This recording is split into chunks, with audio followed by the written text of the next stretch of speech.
Club Nina Holiday Resort Side, a symphony of disappointment, or how I learned to cry in Turkish. Oh, my darlings, gather round. Let me tell you a tale so tragic, so unhinged, it makes Cinderella's stepmother look like a humanitarian. This is the story of Club Nina Holiday Resort, Side, a place where dreams go to die in a lukewarm puddle of chlorine and cat pee. Chapter 1, The Bungalow That Wasn't Tea, or The Great Turkish Swindle. Picture this. 10 whole humans, 10, we paid for a private bungalow. Sounds dreamy, no? Like a Pinterest board of white linen and lemon trees. Instead, we got shoebox rooms with all the charm of a Soviet-era motel. The staff, oh honey. When we dared to ask where our actual accommodation was, they looked at us like we'd requested a private audience with the Sultan. Rude, unprofessional, gaslighting us into believing we hadn't just been scammed. Why this is bad. Imagine paying for a cake and getting a stale cracker. Now imagine the baker smirking at you. That's theft, babes. Theft of money, of joy, of basic human dignity. Chapter 2. The food, or how to lose weight in 7 days without trying. Breakfast, lunch, dinner identical. Like Groundhog Day, but with less Bill Murray and more existential despair. The grilled chicken, suspiciously unchicken-like. The ice cream. Available for 4 hours a day, then poof gone like my will to live. And don't even get me started on the cocktail's sugar water with a splash of regret. Why this is bad, food is love, food is culture, this was punishment. Repetitive, joyless, soulless slop that made airplane food look gourmet. My taste buds filed for divorce by day 3. Chapter 3, The Pools, or a petri dish of despair. The pools, closed, always, why? Because children were using them as toilets. Let that sink in, human waste, floating, lurking, mocking me, and when they were open, murky, grass-choked, and somehow still full of cat poop, sun-baked cat poop, historic cat poop. Why this is bad, hygiene is not a suggestion, it's basic human decency. A pool should not double as a biological hazard. I didn't pay to swim in crime scene water. Chapter 4. The staff, or the art of not giving a single damn. The receptionist, a masterclass in avoiding eye contact. The waiters, moved with the enthusiasm of a sloth on sedatives. And when my room was robbed because housekeeping left the door wide open, their response was a handwritten note. A note, not an apology, not compensation, just paper. Why this is bad, service is kindness, it's care. This was negligent, cold, calculated, heartless. I've seen zombies with more empathy. Chapter 5. The smoking, or how to choke on someone else's bad decisions. Non-smoking room, they said. Lies. The terrace, a chimney. The beach's non-smoking section, a fantasy. Cigarette butts everywhere in the sand, in the sea, probably in my soul by now. Why this is bad, rules exist for a reason.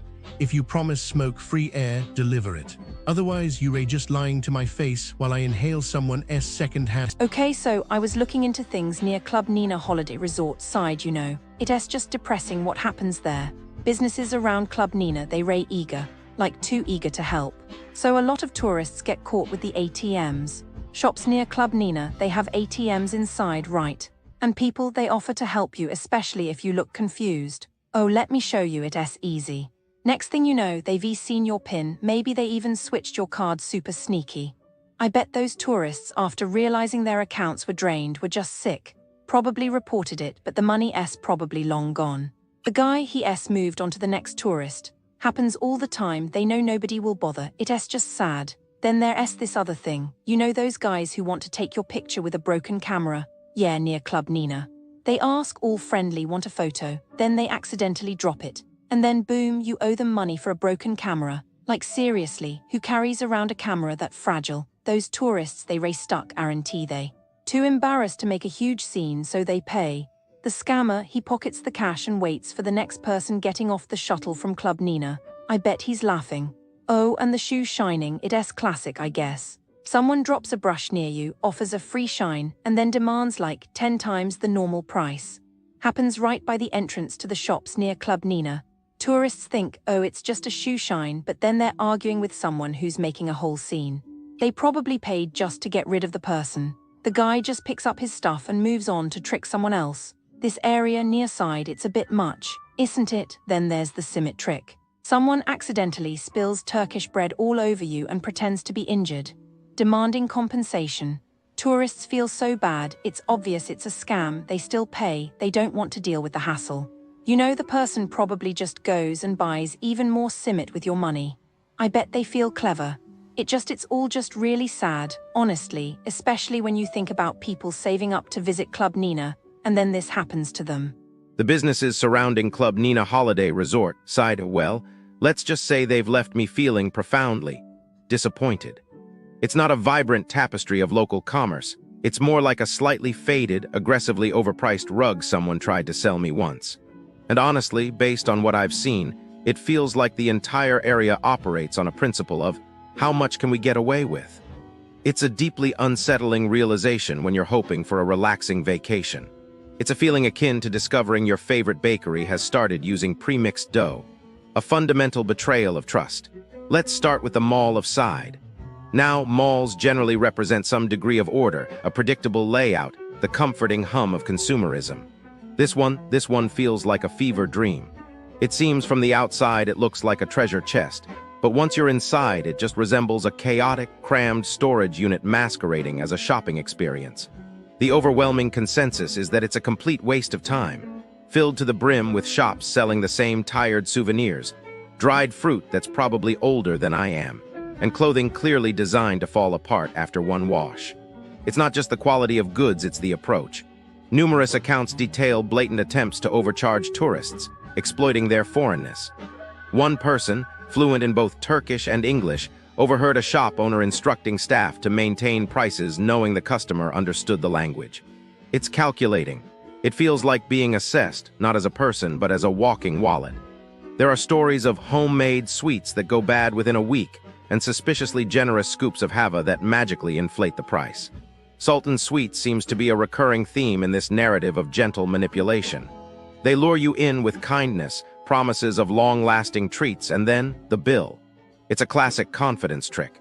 And the reports of stomach aches after sampling their free tea? A touch unsettling. Then you have reports of hidden pricing, a complete lack of transparency, and just a general sense that they just want your money. Moving on, and my heart genuinely sank when I started reading about Zula Side. It presents itself as a restaurant, a place of enjoyment. Yet it appears to be a hub of dishonesty. Stories of bills mysteriously increasing, being charged significantly more in lira than the euro equivalent, are disturbingly common. One review detailed a 75 euros bill becoming 95 euros without explanation. It's not just an error, it's a pattern. It's a deliberate attempt to exploit unsuspecting tourists.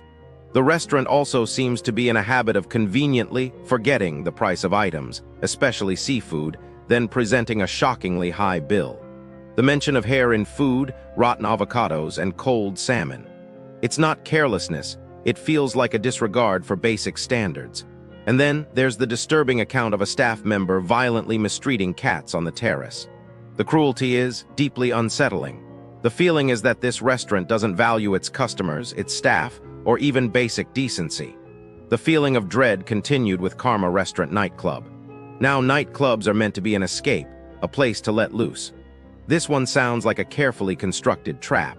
The complaints are numerous watered-down drinks filled with ice, aggressively inflated prices, and a blatant disregard for customer service.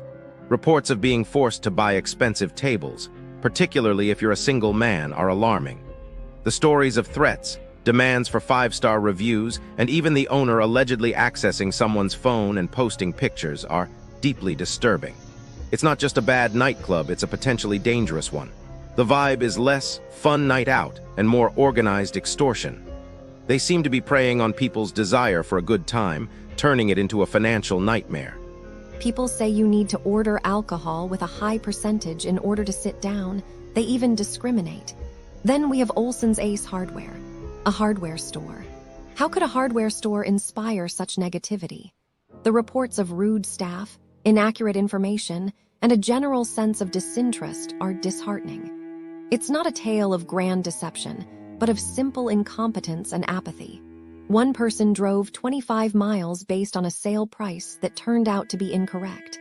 It's a small grievance, perhaps, but it speaks to a larger lack of care.